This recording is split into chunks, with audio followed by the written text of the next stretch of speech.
Ever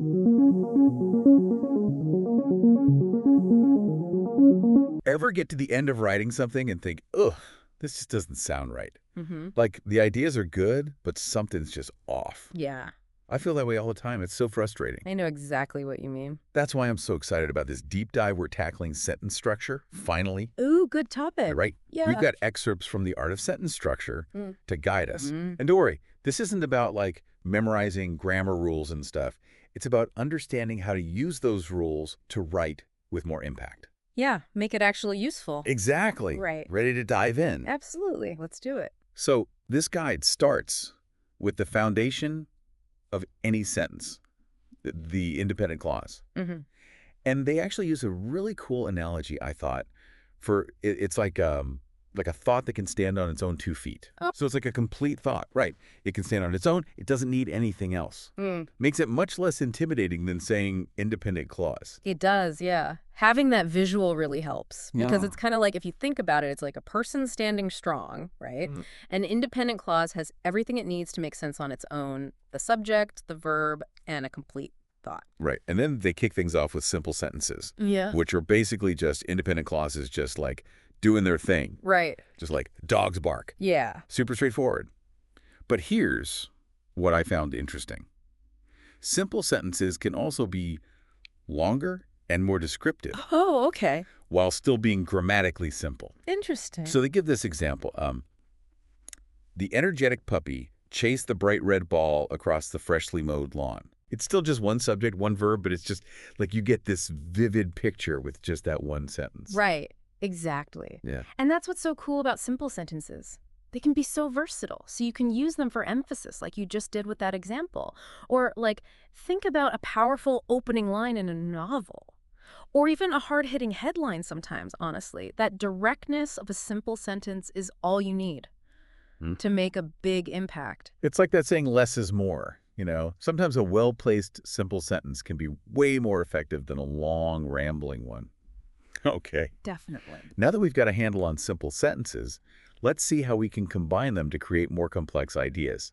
And that's where compound sentences come in. Yes.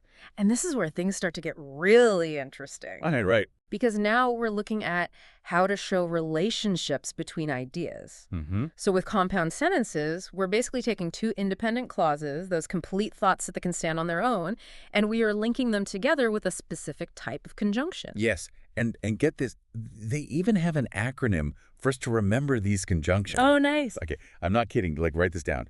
F-fan-boys. Okay. I'm not even kidding. It's F-A-N-B-O-Y-S. Yeah. And it stands for and, nor, but, or, yet, so. Okay. Those are your coordinating conjunctions. Gotcha. So like the museum was fascinating, and we spent hours exploring it. Mhm. Two complete thoughts joined by and. Right. And the choice of conjunction is really key here because Right. it dictates the relationship between those two thoughts. Right. So and suggests we're adding something. Right. But you could also have contrast with but or a cause and effect relationship if you use so and so on. Right. Like, I wanted to go to the beach, but it started raining. Total bummer, but you see how that little but changes the whole vibe of the sentence? Mhm. It creates that contrast, Totally. an element of surprise. But here's the one I love using those slightly fancier correlative conjunctions. Like, Yeah. not only did she win the race, but she also broke the record. Ooh. Boom. Don't you just hear, like, the excitement building with that structure? Yeah. Yeah. And that's no accident. Writers use those correlative conjunctions, things like not only, but also, to create emphasis and really drive home a point. It's true. They're so powerful. You know, it's funny because they say that contrast really makes things stand out.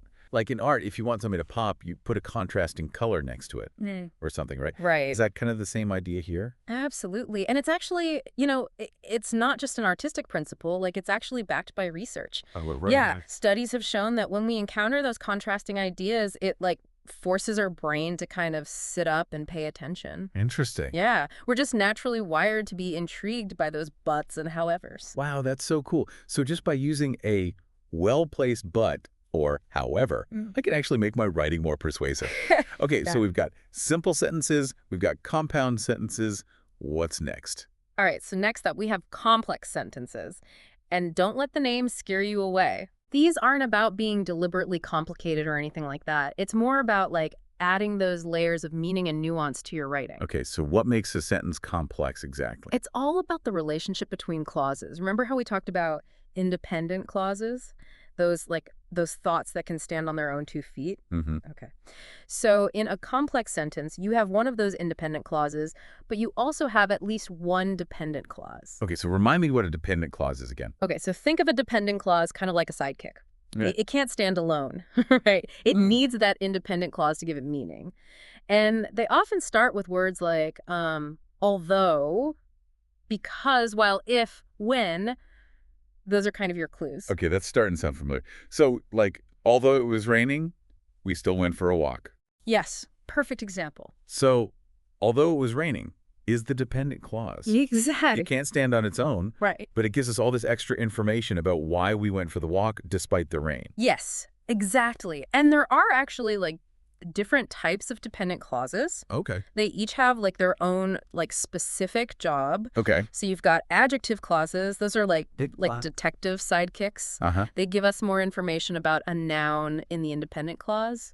So, like, the book that I borrowed from the library is overdue. Yes. That I borrowed from the library tells us more about the book. Exactly, you got it.